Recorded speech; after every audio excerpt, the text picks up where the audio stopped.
Americans. Yeah, I'm Quadir Yussuf. I'm not from here. I'm from another part of the world, Baltimore, Maryland. I'm actually from Lagos, Nigeria, Africa. Any Africans in the building? What's up, cousins? Chilling out here. Yeah, I came to America in 2016 for college, and while I was at the embassy, they asked me, they were like, how long do you plan on staying in the United States? And I said, after my 4 years in college in America, I'm gonna be back to my country to do something great. And that was the first joke I ever told. Because, sir, I'm not going back. It's fun over here. Why would I go back? You know what I'm saying? Like, if I went home right now, my cousins in Nigeria would be like, why are you here? We're trying to escape the country. You are coming back. Are you okay? You all like the accent?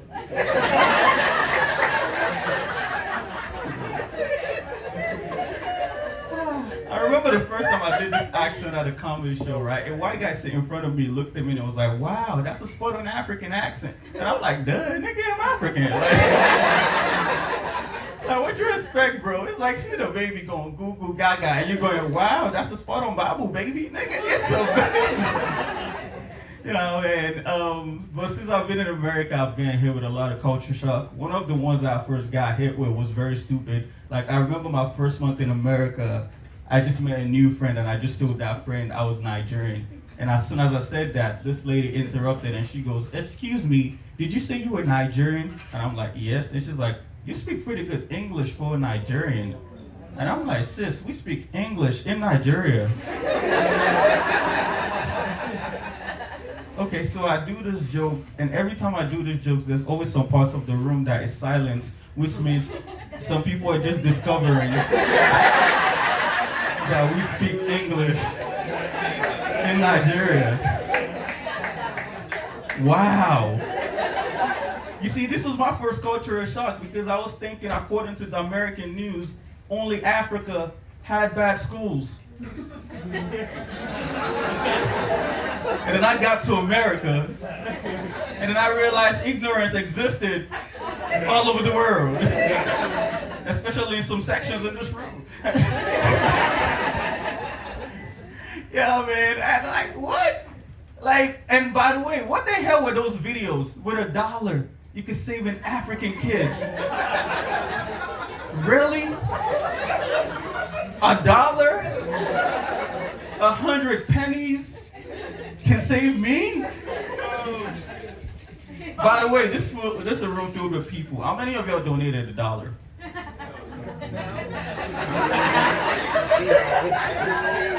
You better not say Wakanda forever, ever again in your life. Confidently saying no. I mean, I don't judge y'all, man, because even I am African, right? And since I've been in America, anytime that video comes up with $1, you can save an African kid, I change the channel. I don't know them niggas. I don't know them niggas. I never got $1 either, you know what I'm saying? Matter of fact, I'm an American. I need $1. Shit is hard over here, too. With $1. Get that shit on my face. Yeah, man. Since I've been here, I've gotten hit with a lot of culture shock. Another culture shock I experienced when I first came to America was how you guys name your food. I realized like American name their food differently than we name it in Nigeria, especially. Like, I remember the first time I heard the chicken menu in Baltimore. I was surprised. I was like, I went to the lady in the chicken spot. I'm like, excuse me, I'm trying to get some chicken. What kind of chickens do y'all have in America? I don't know. I thought you just ate pizza and burgers and got fat.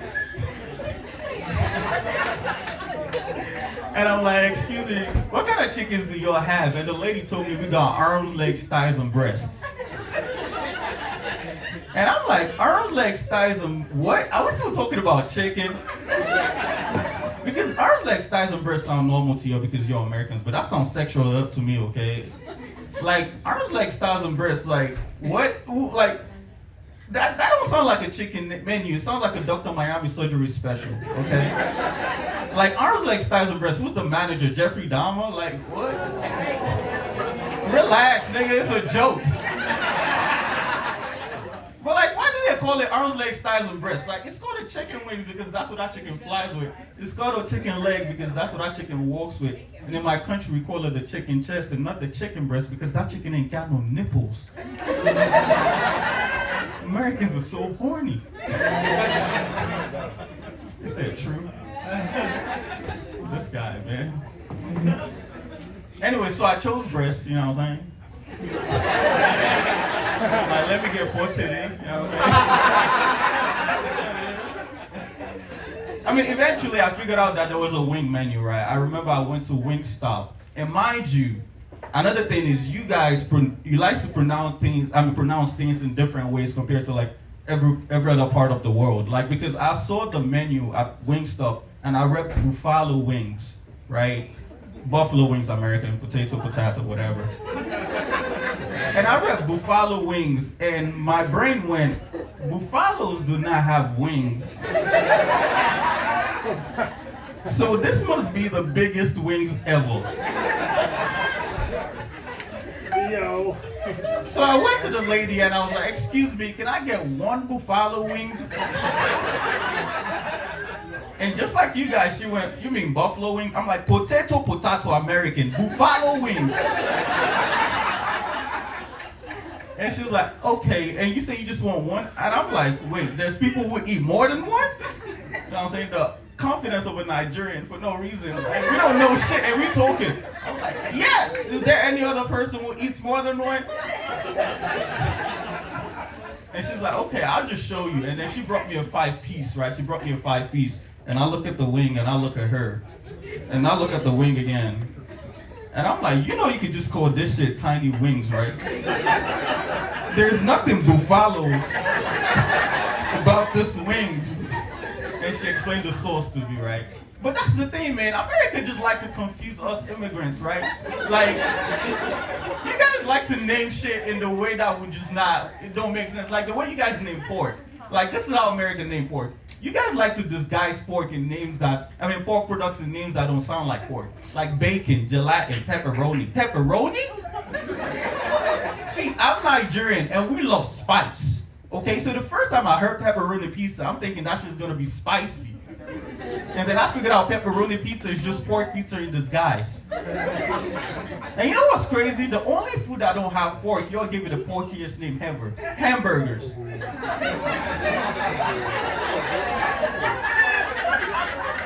Do you know how many years I stayed away from hamburgers because I thought they had pork in them?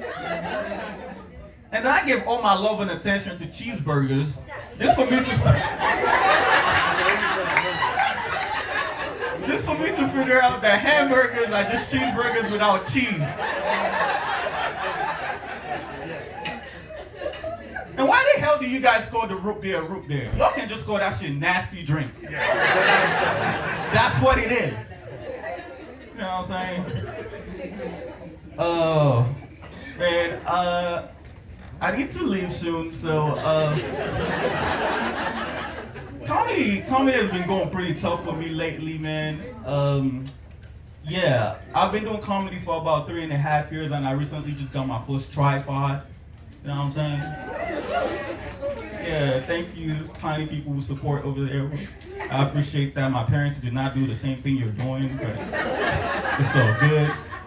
Yeah, man, but like, even though I just got a tripod, I'm very proud of the achievement because I got this tripod solely based off money I got doing stand-up comedy. You know what I'm saying? Yeah, thank you. I mean, I have to do like 30 shows to get that one tripod. That tripod costs like $30. That's how much comedy pay, man. Sweet money. You feel me? That's not even a joke. That's a warning to you guys. Don't be a comedian. But by the way, I'm not even just proud of the achievement. I'm very clicky about it too. Like if I see another comedian set up their phone on anything other than a tripod, I look at them like, broke ass nigga. That used to be me. I don't do that shit no more. But I say this to say, man, my tripod just got stolen. I know, man, 30 shows down the drain. So with $1, you can help an African comedian get by the tripod. Thank you very much. My name is Quadir. Yussuf. You're okay, host.